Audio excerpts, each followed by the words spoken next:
আসসালামু আলাইকুম রহমতুল্লাহ বরকাত। প্রিয় ভাই বন্ধুরা, আমরা যারা কাতারে আছি, কাতারে আজকে অনুষ্ঠিত হবে চন্দ্রগ্রহণ জানাচ্ছে। ওয়ার্ল্ড মিনিস্ট্রি অব অ্যাডমেন্ট গ্রহণ প্রার্থনা করার আহ্বান জানায় ওয়ার্ড ও ইসলামিক বিষয়ক মন্ত্রণালয়। দেশের মসজিদগুলোতে এশার নামাজের পরে যদি এটি ঘটে, গ্রহণের নামাজ আদায় করার আহ্বান জানিয়েছে, কারণ এটি একটি সুন্নত যখন এর কারণ বিদ্যমান থাকে এবং এর সময় যখন গ্রহণ শুরু হয় তখন তা অদৃশ্য হয়ে শেষ হয়।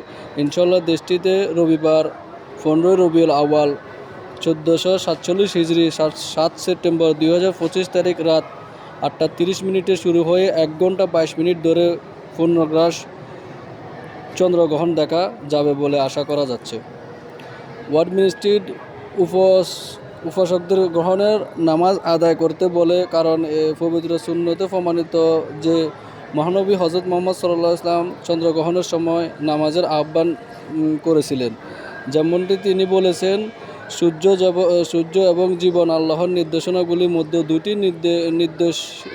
নির্দেশ করে মৃত্যু বা জীবনের জন্য এগুলি গ্রহণ হয় না।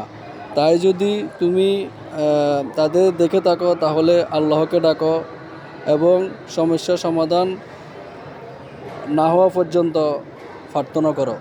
তাহলে এটা যারা দেখবে ইনশাল্লাহ আল্লাহকে ডাকবেন আর প্রার্থনা করবেন শেষ না হওয়া পর্যন্ত। আর কাতারে এটা ইনশাল্লাহ বিশেষ নামাজ আদায় করার জন্য বলতেছে। 8:30 এটি অনুষ্ঠিত হবে।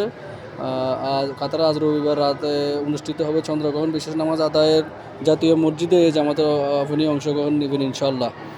তো এটা ভাইয়েরা যারা আছেন ইনশাল্লাহ এটা নামাজটা আদায় করে নেবেন।